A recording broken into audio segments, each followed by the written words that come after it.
Good morning, everyone, and welcome to the Everyday Heroes podcast.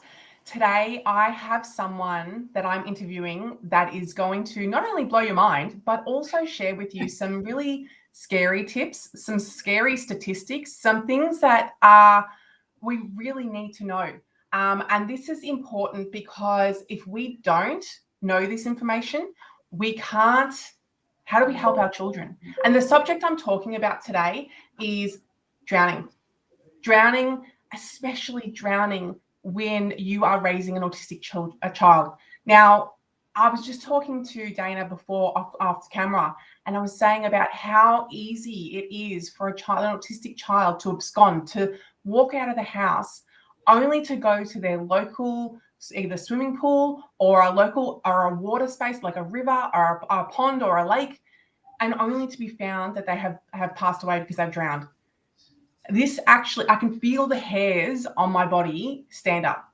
The fear that we go through because we're so worried that our children don't understand how to swim. So this is such an important podcast. If you can, please tune in live. We will have a replay, but my gosh, the information that you're going to hear today is so prevalent. So Dayna, welcome. Thank you so much for joining me. I am so excited to talk to you. Dayna's company is Swimming with Miss Dayna, and I am just so excited to hear what you have to share and how we can actually learn to put these strategies in place. So welcome. Thank you. Thank you for having me. Oh, you're so welcome. Okay, so first of all, just before we get into it, how did you even start with your organization? What prompted you to start? So I have been teaching swimming lessons for 37 years. I got my start back just outside of Vancouver, British Columbia, Canada. So I'm Canadian, Yep. and then I moved to the U.S. in 2001 into the Northern Virginia area, so close to Washington D.C. And then in 2003, I moved about 4 hours south of D.C. into a little town called Roanoke, Virginia. And I had one baby and I was pregnant with my second. I really kind of thought that I had left swimming kind of back home when I left Vancouver. I didn't know anybody here. And over the course of the next 23 years, I guess, since then, you don't get to walk away from what you were put on the planet to do. So true. So I raised 3 babies, and my kids are grown now. But so I continue to teach lessons, and it just continued to grow. Right now, I have about 250 children a week in the water. Wow. And about 20% of my program, I'd say, are probably kids who are neurodivergent. What I call special learners. That's what I call them. Like, it's from kids with sensory processing things to, I've got children in my program who are nonverbal. And so, I didn't mean to work with kids with autism. That wasn't what I was out looking for. In 98, I coached a child back home who had autism. And that was the first time I'd heard that word, autism. And in 98, there was no real internet. So you couldn't Google and search what that was. There were no resources or tools or, people to go to. So, I just started asking questions and, trying to figure out what this was. Well, when I moved here, again, talking about divine intervention or doing what you're supposed to be doing, one of the first little girls that I started working with here, she at that point had a diagnosis of Asperger's. So, so again, it was just, I don't know. It's just something that I intrinsically know. But I continue to educate myself, so I've gone through a program, actually, it's out of Australia, called Autism Swim. I'm certified. I'm working on my level 3 right now, and then I will take the gold standard program, and then I'll be one of just a few instructors in the United States that is certified to that level. I just feel it's important as it changes and to know how to most effectively work with these special learners. I owe that to them and to their families to really be at the top of my game. Yeah, I love that. And can you, first of all, before we go into that, can you just share some myths around what it looks like around water safety, and what does that mean for parents who are raising autistic children who think that maybe swimming lessons, they're doing the right thing by getting their kid into swimming lessons. Yeah. And they are, I mean, it is, but what I want parents to understand is, and Natalie, I was sharing with you before we started. So in the United States, and I'm sorry, I'm just going to keep referring to the United States, but those are the statistics that I live, eat, and breathe. But last year in 2024, there were more than somewhere between 70 and 75 children with autism who drowned last year, just in 1 year. And and the rhetoric is not changing. The how we are addressing this and how we are trying to help parents is not changing. And so I'll say my industry, the swim lesson industry, and then the drowning prevention community, which is a separate entity in my mind, they're continuing to try to hammer home the same stuff that they've been saying for the last forever. And yet every year for the last few years, we're seeing higher numbers of drownings, both in neurotypical children and in neurodivergent. So let's stop the insanity and let's begin to talk about what something has to change. Like something has to give. I was just looking at Florida's drowning statistics for this year. That one state has lost 33 children already to drowning, and 7 of them are children with autism. My goodness. So, like we are at health crisis levels. I truly believe that. And so, I'm trying with the program that I developed through teaching, it's now time to really share that on a national and international level. So let's talk about these 3 myths that, again, my industry and the drowning prevention community continue to precipitate, and parents buy in. The first is that swimming lessons equals water safety, and it does not. Okay. The second is that life jackets or, a flotation device equals water safety, that if your child's wearing one, they're safe.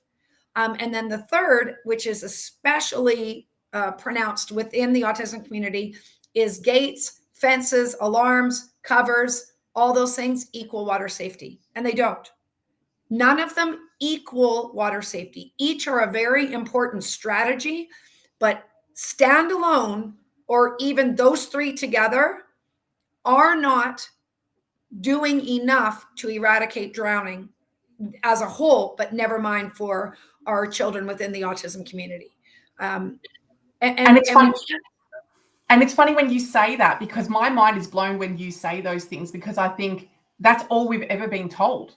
Like, yes. Especially over here, that is all we've ever been told, is that if you have fences around pools, which is obviously mandated, it's one of the, it's a legal requirement here that if you have a pool, you must have a gate around it, of, some sort of a flotation device and swimming lessons. In my mind, as a parent, I'd be thinking, tick, I've done all of my things that I need to do in terms of keeping my child, whether they are autistic or whether they're neurotypical, I've done my job, like winning. But you're saying that that's actually not the case. They're all 3 are important strategies. All 3 need to be employed if possible. But so let's talk about swim lessons. And we were talking about this before. In the United States, swim instructors don't need to be certified. Okay, so I know. So that is nuts. Well, and it's such a disservice. And parents don't know to even ask that question. I mean, if you put your child into a daycare, you're going to find out if they're certified. And again, I don't care if it's a big, huge company daycare or whether it's somebody's in their house. You're going to ask these questions. Do you have CPR, and do you have insurance?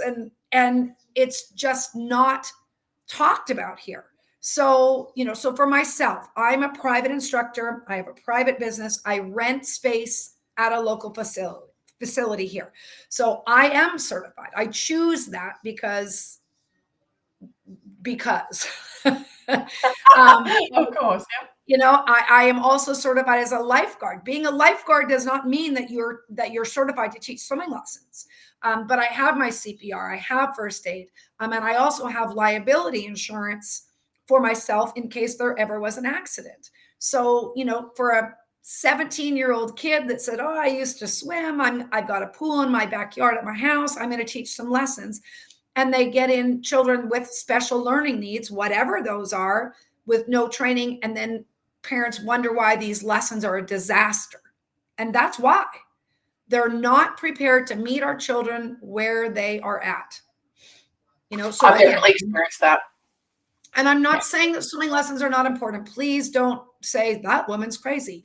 I mean, I've been teaching for 37 years. They are important, but they're also not accessible to every family, for a variety of reasons, from, financial reasons, from not living close enough to a facility. Like I was speaking with a woman, they live almost an hour away from their closest pool.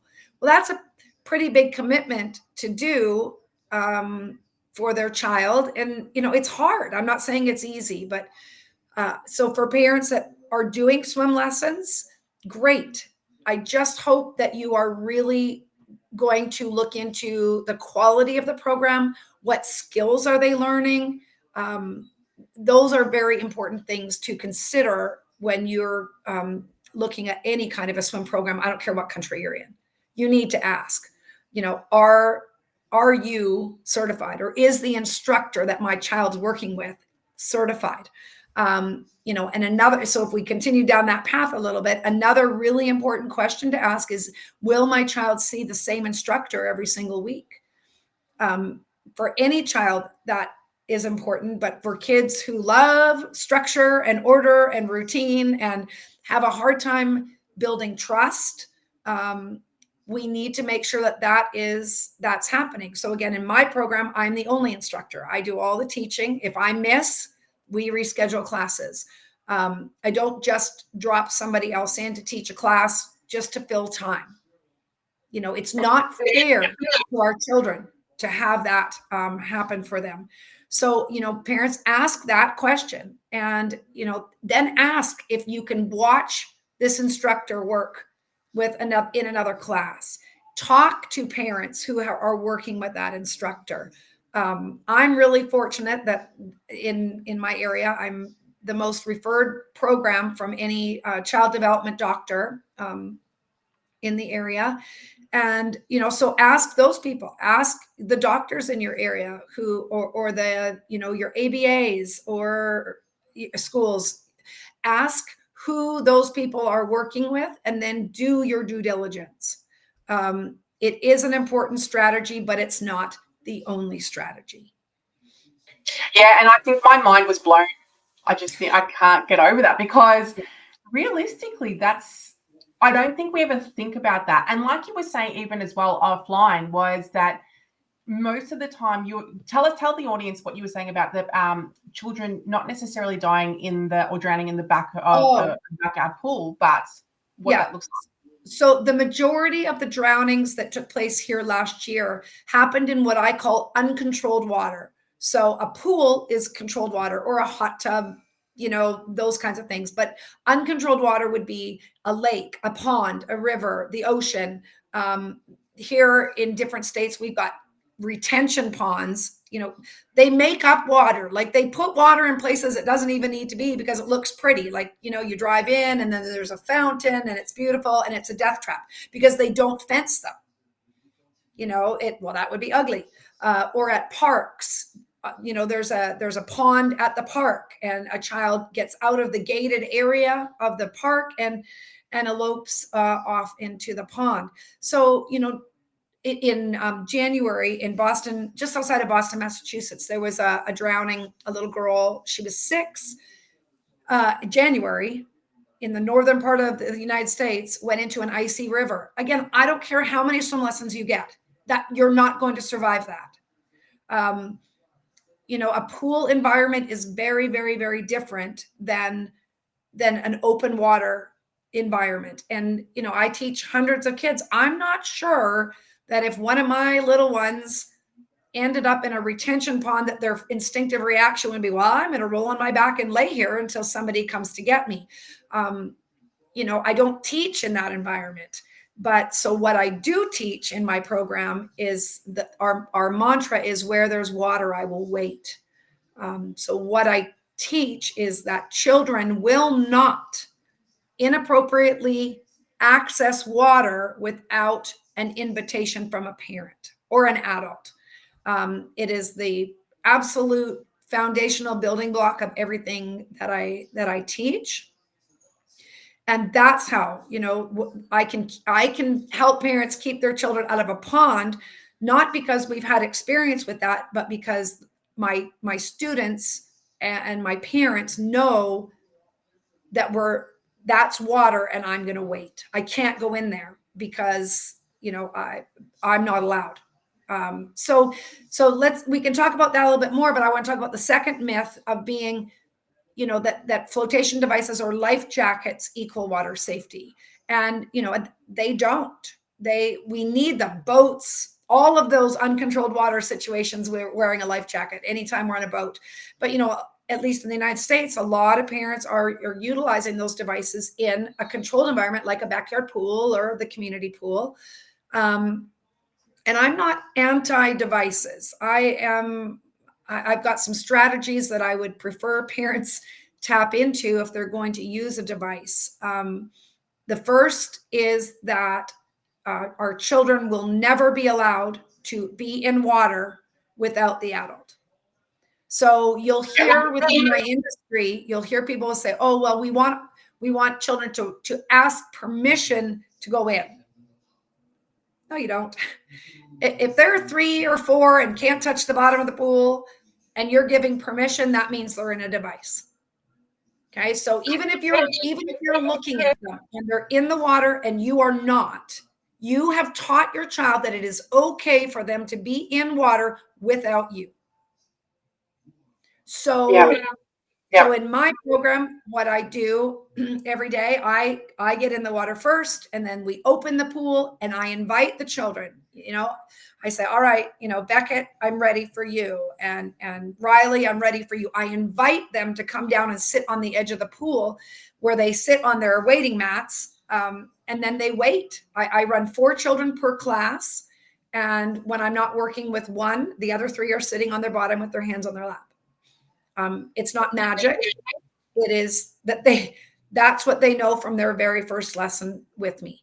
And so what I try to express vehemently with my parents is that if you're allowing your child to be in water without you, you have taught them that that's okay. So when your back is turned one time and you're packing up your bag and their device is off and they go in the water, it's because you've allowed that to happen. And how common, like I was saying before, you can't watch your children 24/7. Like, it's impossible. You are going to turn around. You are going to go to the bathroom or cook a meal or whatever it is. And it's impossible to watch them all the time. So Yes. it is important that they know that where there's water, they need to be Yes. waiting for you. Yeah, absolutely. Yeah. And so the other thing that happens, and here's the analogy I always give. We would never put our children in an orange vest and allow them to leave the front door of the grocery store and say, "Well, I'll meet you at the car." Like Exactly. We would never allow them to navigate that by themselves. We use words like "stay here, go with me, hold my hand, don't run." But around water, we put them in a device and then it's a free-for-all. Yeah, exactly. And our children with autism, who love, again, structure and routine and order, they're not going to comprehend the fact that 9 times it was okay, and that 10th time it's not. That's not how their brains work. Their brains work best off of repetition, and it's muscle and mind memory. So 9 times you've allowed them to go into water without you because they had this device on. The 10th time, we didn't notice we didn't have it on, and down to the bottom of the pool we go. So, that we can't have that. Can't have that. Another. I want to interject just because. Yes, please. What you were saying about the water spaces, not a pool, but like a lake or a pond or whatnot. Yes. I think back to my autistic son when he was, anywhere between the ages of 2 and 5.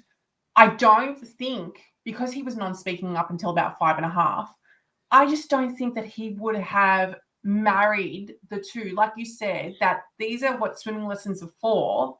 and that now I'm going to put those swim lessons into practice now that I'm in this body of water. Like, I just don't think that he'd be able to marry that too. And I think that that would be really common with a lot of autistic kids because, and even with children, typical children, because like you said before, you've always done it in a pool and now you're not in a pool, those rules now don't apply. Yeah. And it's not even that the rules don't apply. It's just, it would be an unknown. The temperature of the water would be different. We'd be standing in muck. You know, at the ocean, there might be waves. There's so many variables to it that, you know, I, as their instructor, would worry that those things are not going to kick in.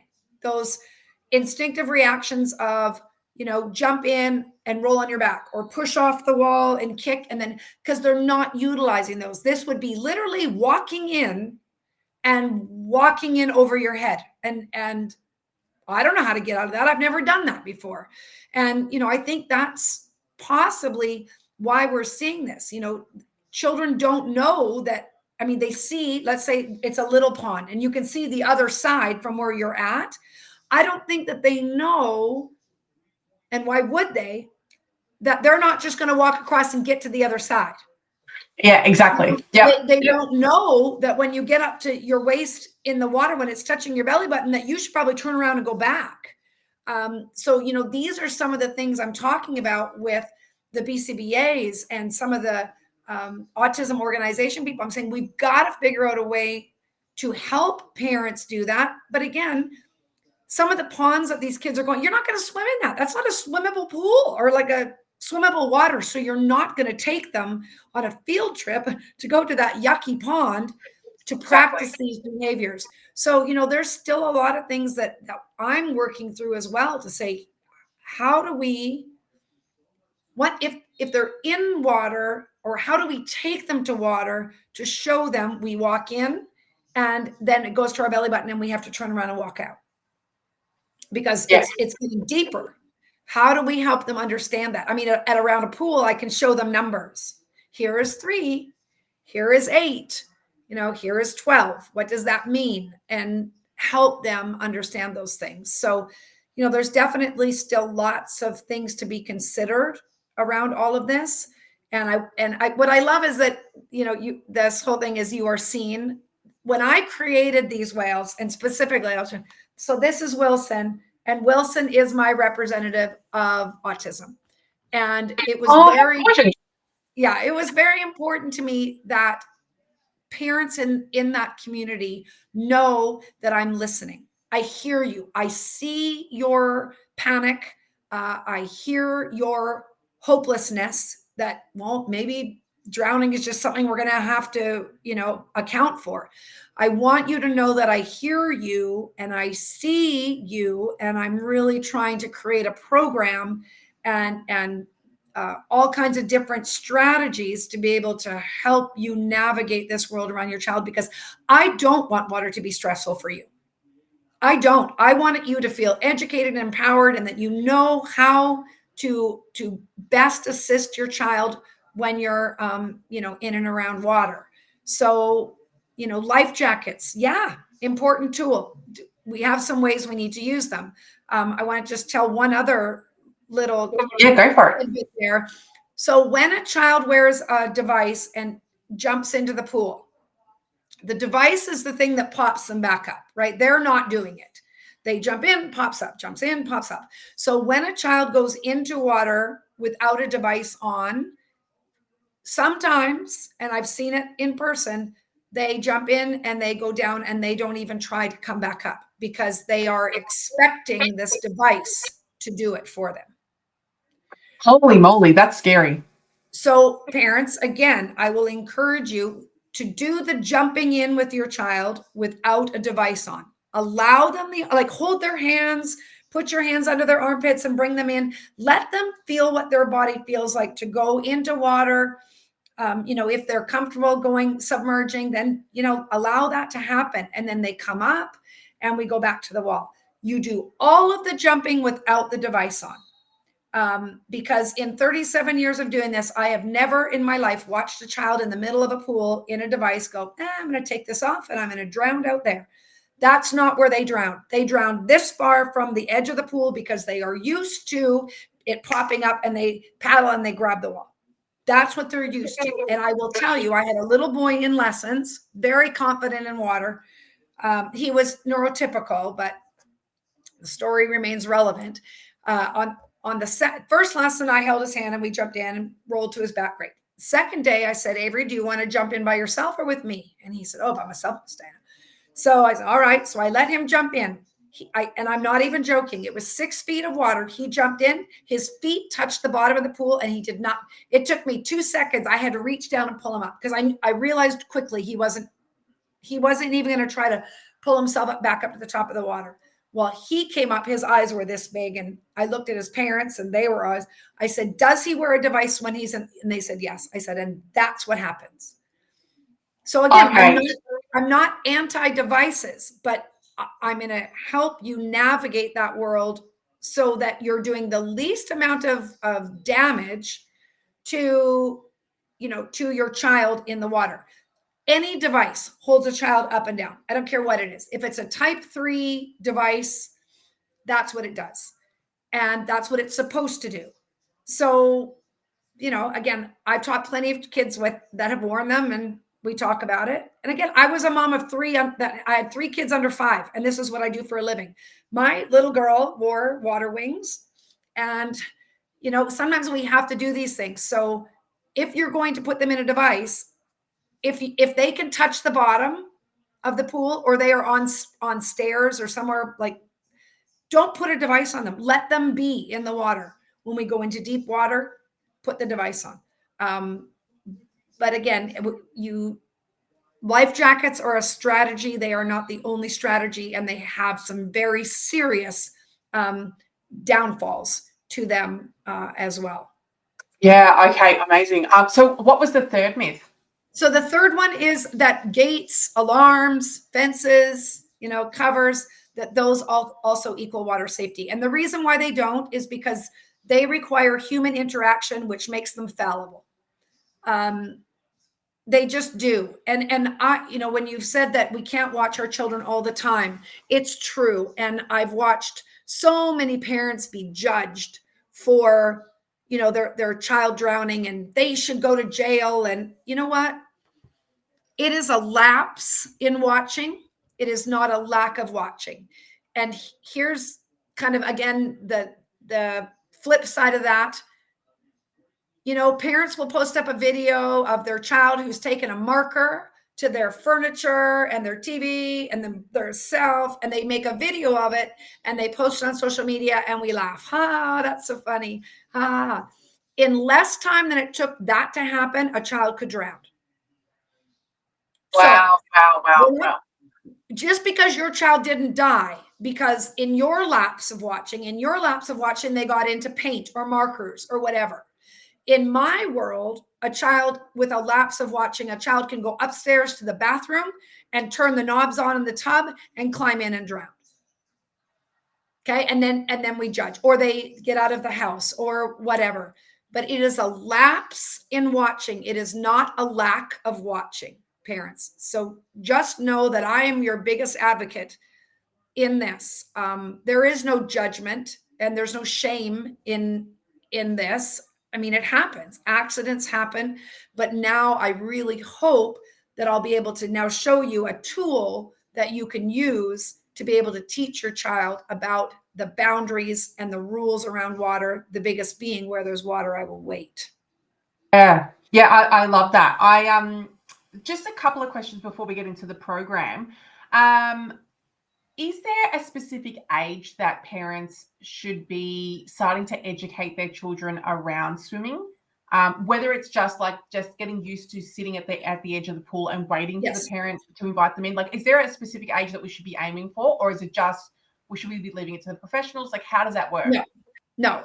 Like I said, I have parents who are a part of my program who are probably more certified now or more qualified to teach than some of the people who are actually teaching because of the strategies that I've been working with. But, so in my program, I have I run a program for children 6 months old to 24 months old, so they're in the water with their parents. It's called Getting Their Little Feet Wet, and introducing them to the water safety kit, to the concept of where there's water, I will wait.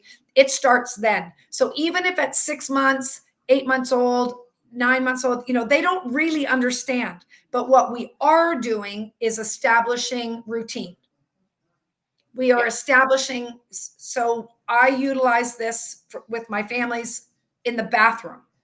I mean, the bathtub is the #1 site of drownings for children under the age of 1. Really? And yep.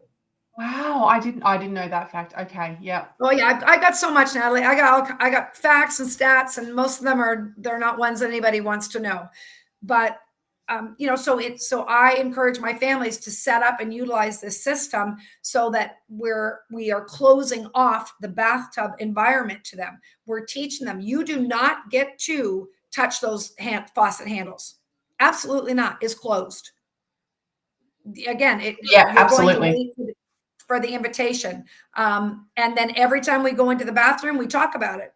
Oh, see, it's closed. The bathroom, the tub's closed. We don't play in it. We don't leave toys in it. We leave nothing in there to make that an incentive for them to want to go anywhere near that bathtub. Children drown every year in buckets, in toilets. Children who are little are top heavy. So if they tip into the toilet, yep. they can't get their feet back down. I mean, it's only this much water, but they can't clear their airway.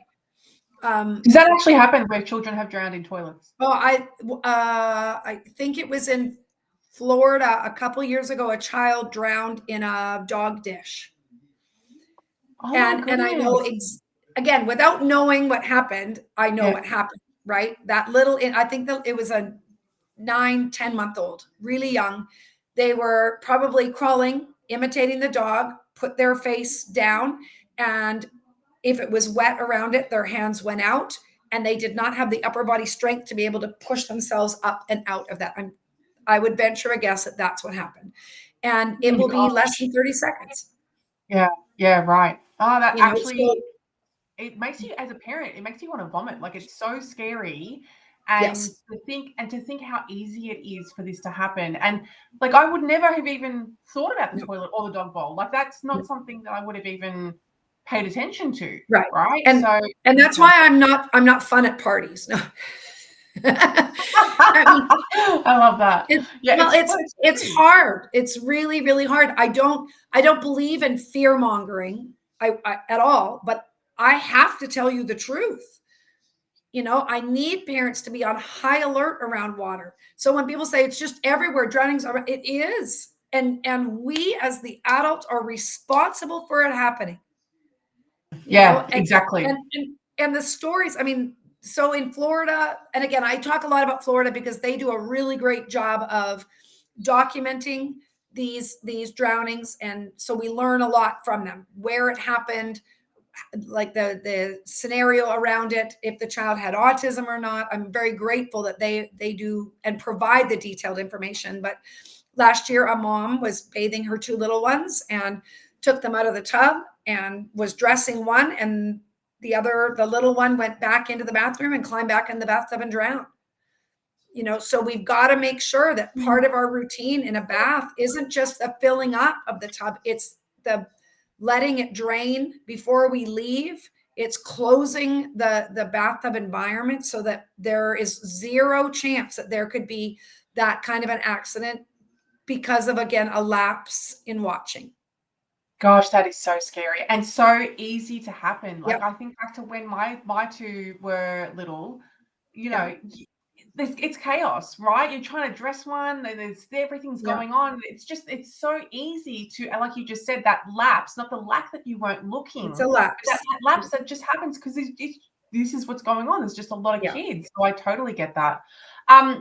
Dayna, tell us a little bit more about the program and how it can help parents, whether they're like, obviously I have an audience of people from all over the world, but how does this program help parents, empower them with water safety and drowning preventions for their children?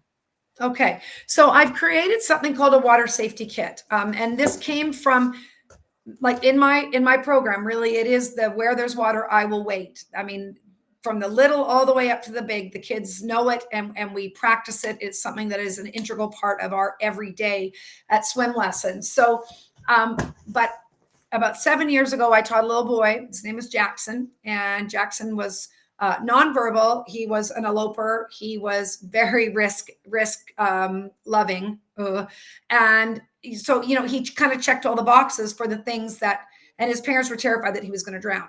So he came to lessons to me. I don't do private lessons. I teach small group integrated lessons. So I had to figure out a way to keep Jackson safe when it wasn't his turn to swim. So when I work with a little one, then we go to the other end, and on both sides of the pool, I put a blue kickboard down, and that became Jackson's grounding space. So when he was done his work, the direction was, Jackson, on your blue mat, and he'd sit there. He could stim as long as his little bum did not leave that blue mat. We were good. Yep. When we first started, I had his mom or dad stand behind him, not to distract him, but if he stood up, we sat him back down with the direction of, Jackson, on your mat, Jackson, on the blue mat. We're going to sit on the blue mat.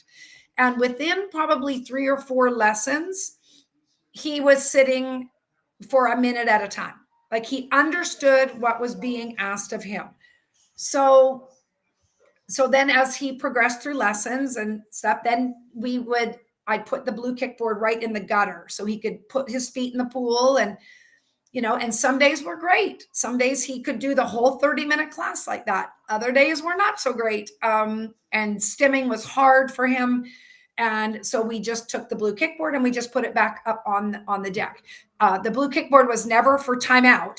Like, it was never a bad thing. It was always a positive, a grounding space for him to be able to wait for his turn. Well, so 2 years ago, I was coming back from a trip where I had visited probably about 750 preschools, daycares, and schools that work with kids with autism across the country, to learn that nobody had been in any of these schools giving any information about water safety or drowning prevention.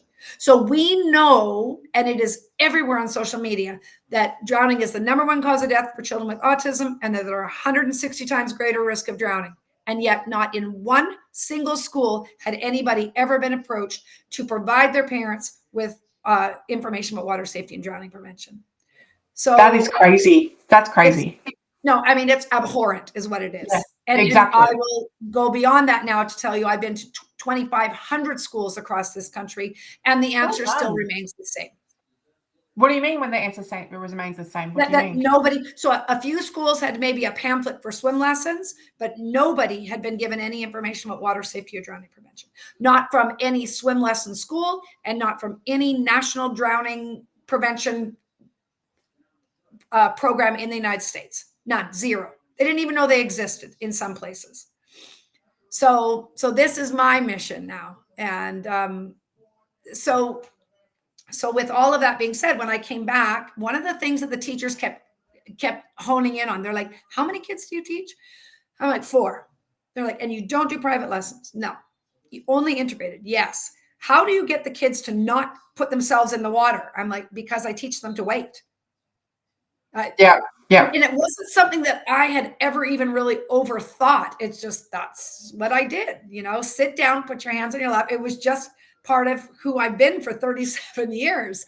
So I was driving up to Boston, and I was like, the word wait. All right. I'm like, well, what animal waits?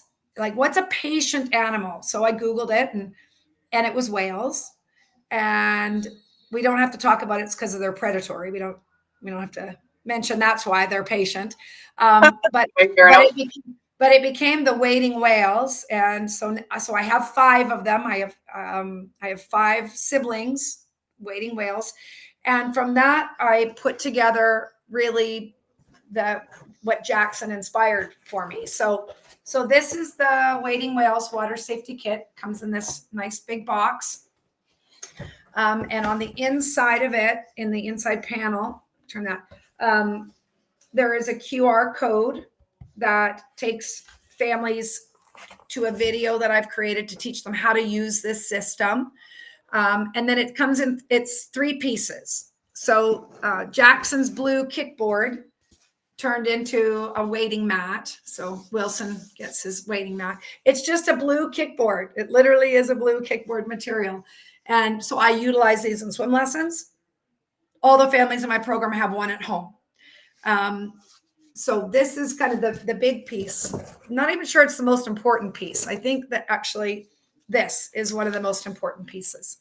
So this is a barricade tape. It's waterproof and it says closed, I will wait.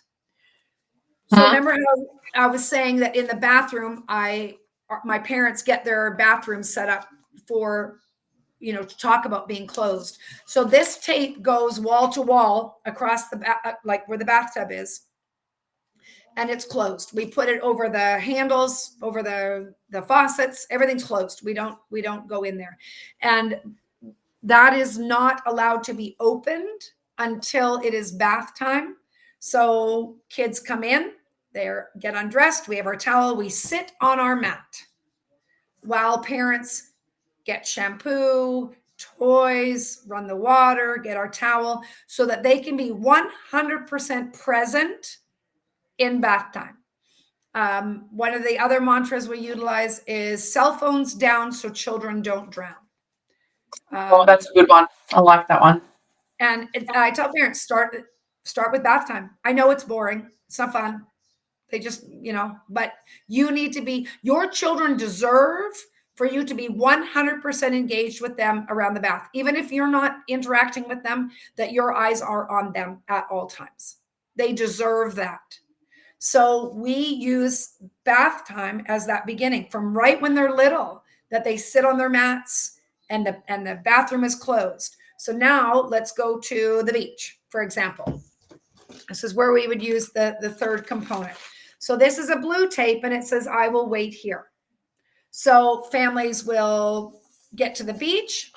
We put down our mats on the sand, sit down. We're going to wait for a minute because I'm not ready as a parent. And then we're going to create their waiting area. So we'll cut out 4 lengths of this tape, however big or small you want it to be. You can throw their sand toys in it. That can become kind of their checkpoint. Nobody leaves from that waiting area until we're given an invitation to join us. So the tape goes around our area. The mat goes inside the blue tape. And then again, we're at the beach. We take this red tape and we mark off. You cannot cross this to go to there. So as each family has to decide how close they want that to the water line. So that becomes, you can be anywhere else. If you're not in the waiting area, you can be, but you're not going over there. See, and this is how I encourage parents to work with their children on these open water or uncontrolled water environments. If you go to the park where there's a pond, you take hunks of this and hunks of this on your mat, and you give your child the opportunity to practice. We're not going in. That's not appropriate water for us to be in because I'm not going in. But we're going to practice being around it, and we're going to practice how we act with it because we're going to wait. And sometimes it's wait, we're not going in at all, right? It's closed. It's always closed. We're not ever going in that one. And then other times, like a community pool, it's closed right now, but now we'll open it and I'm going to get in, and then I'm going to invite you to come in with me as well. So it's a really simple, but such a powerful strategy, and where parents feel in control of the water. I mean, to be able to put something down somewhere and have your child within a few times of working with it, understand that that's where they're going to sit until they're given the next set of instructions. Yeah, exactly. Yeah. Right. It's empowering and parents can take a breath. Okay. I know that they're not going to just get up and go. I mean, people ask all the time, they're like, how do you keep 4 2-year-olds on this? I'm like, I just do. I just tell them that this is what we're doing and we're going to sit. Now, I'm fortunate, probably in my program, I work with a lot of kids who are in early intervention. But I also have kids in my program that are coming in on the first time, fairly, probably a level 2, verbal, but not socially. Rules are rough. And within a few, I mean, this one little boy is 8, so he's not little, he's had some experiences. And within 2 days, Miss Dayna, I'm going to sit on this mat and I'm going to put my hands in my lap. That is a great choice. I think also it's that repetition though as well, it right? is. And this is what autistic kids, we know they respond to, like having repetition. Yes. But this is where parents, and I will definitely put my hand up and say that I'm definitely, will fail at this at different times, that we don't always have the patience and we don't always have, this, because you're thinking, I've got so many things on my head. How do I consistently do this? But that's where you're going to see the most success, is if you are consistent in doing what you're going to do. Yes. And the kids want to do this. Like they love it. If it's so at swim lessons, I use the red tape. I have a strip that goes, again, we open the pool together and then I invite them to come in. And if I don't put the red tape out, Miss Dayna, you didn't close the pool. I'm like, I love that. I've got other little ones that will close it for me. So if I'm off with the class before going to jump and I look over and I see 3-year-old little Sophia over there pulling the red tape closed, because they know when the red tape is closed, they can sit on the mats. They can sit on the mats behind the red tape. So that frees them to be able to sit in their area. It's the most amazing thing to watch children be so successful with this and then hold the adults accountable. And this, parents don't like it when I say this, but drowning is not a child problem. Drowning is an adult problem. It is us. We do this. So when our little ones will hold us accountable to establishing the routine of it, it's such an awesome thing to see. It's an amazing thing to watch a 18 or 19-month-old, come to lessons and just with the direction, okay, on your mat, and off they go, and they sit down and they wait on their mat. It's a really powerful tool for both the children and for parents. I love that. So Dayna, where can people find you? So you can go to watersafetywithmissdayna.com. So here, water safety with Miss Dayna. And the water safety kits are, they're available in our shop. And I wish I could ship to Australia. Maybe I need to look into what the shipping costs are, but I just knew the last time I looked, even shipping into Canada at this point is a little bit difficult. But, for parents that are in Australia and maybe can't have access to this, get a blue kickboard. Get a red towel. I don't care what you get, but begin to help yourself in establishing a waiting area. Get blue tape, like painter's tape. I don't care what you do. Improvise. Use this concept and create it with what you've got. And as soon as I can ship to Australia, I'll tell you.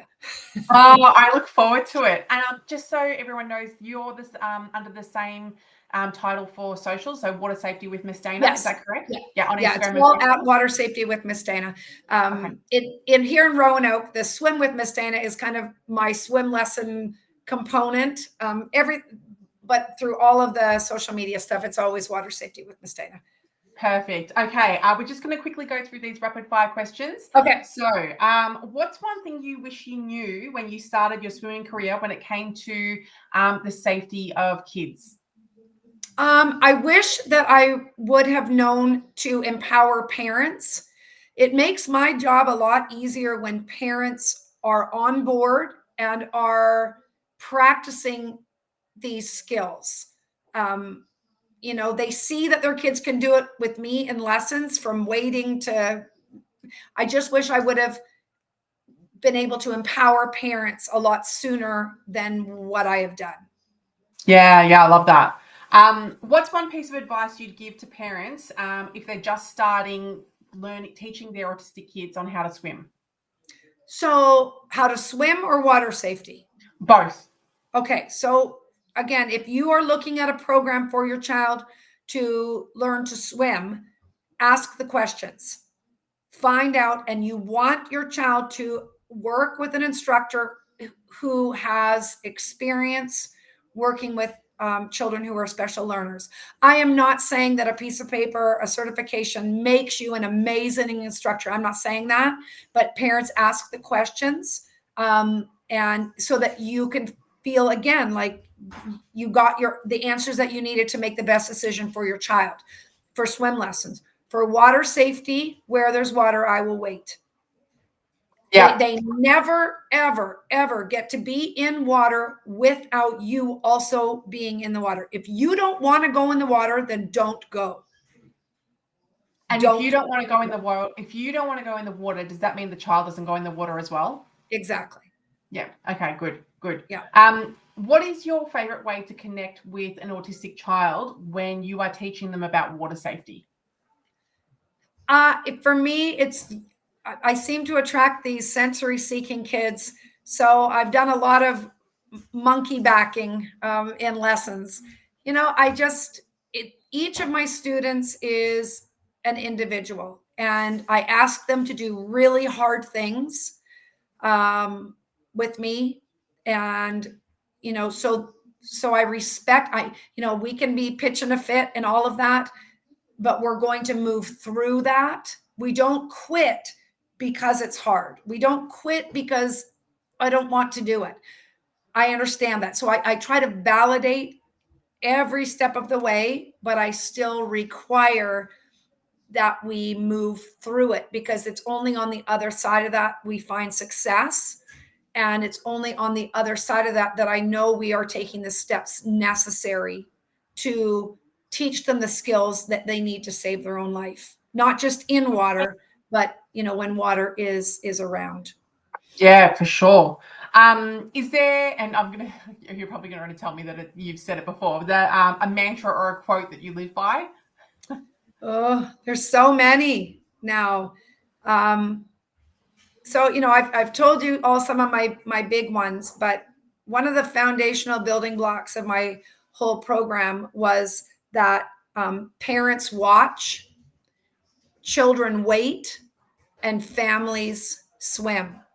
Again, in the world of swim lessons and drowning prevention, you'll hear all the time adult supervision. Well, the word supervise means to observe. The word watch means to be alertly on the lookout. So okay, right. when we're talking about water, we cannot just be supervising. We can't be observing. We have to be actively watching. So the role that parents have is parents watch, children wait, and then families swim together. The kids don't go on their own. And I think if we really abide by those three foundational pillars, we would see families interacting with each other and around water very differently.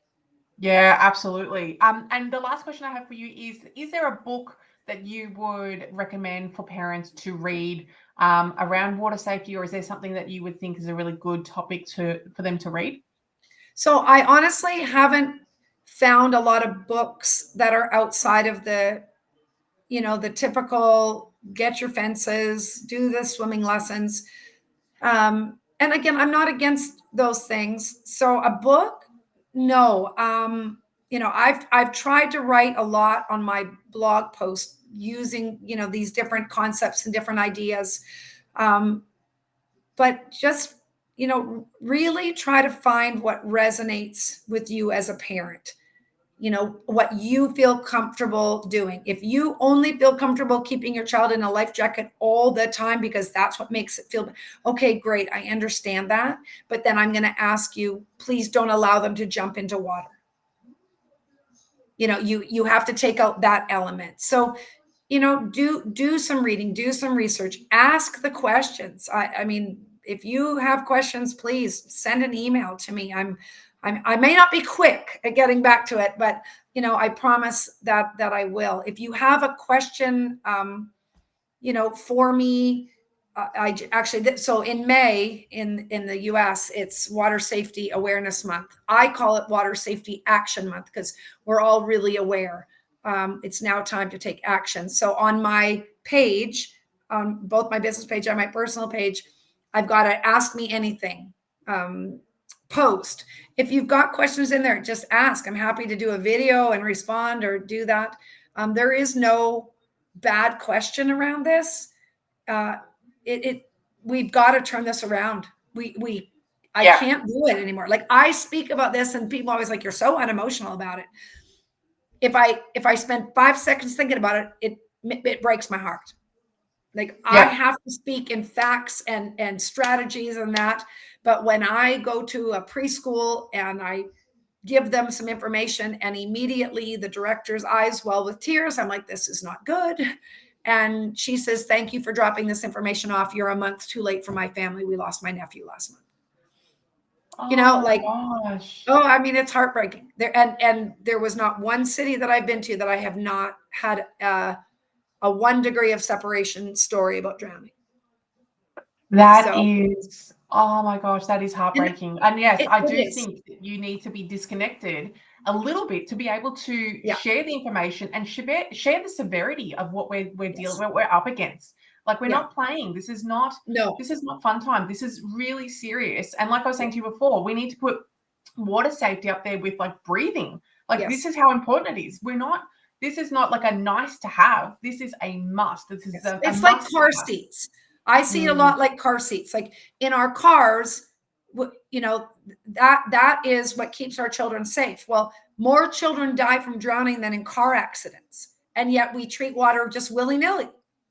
Yeah, right. You know, like, we don't have I've had one mom who said that the waiting mat is like her child's car seat around water. And it's, I love that. I love that. That's a really good analogy. What I want. I want parents to talk about water safety. I want it to be just like when you're driving by the beach, we can talk about, well, what would we do? You know, it has to be normalized. We can't just live in our house and, you know, not have access to water and then go on vacation to the beach and go, well, now we're going to discuss it, because that's not the right time to produce the results that we want. I mean, again, in Florida, going through the results of the details of a lot of the drownings, it often says families staying in an Airbnb from out of state. Well, I know exactly what's happened. That kid has not had access to water. Parents have never felt the need to talk about water safety. And then here we're on vacation and the gate didn't latch, or the alarm didn't go off, or the cover wasn't pulled tight, something happened, and this child ends up drowning while on vacation. So, you know, just ask the questions and just know that I'm not calloused about it. I don't, you know, I just have to go to a different place to be able to educate and empower parents, because I don't want it to happen again. Absolutely. No, and it shouldn't be, not in this day and age with all the information that we have. Dayna, thank you so much for your time today. I sincerely appreciate you taking your time out of a very, very busy schedule to come on and chat to us and share so much information. I'll be reposting this for people who couldn't catch it live, but I look forward to seeing all of your content, and hopefully maybe one day you can write the book that is so needed. And maybe that's what I'll do. Yeah, perfect. Thank you again. So thanks so much, Dayna. Thanks, Natalie. I appreciate y'all. Thank you.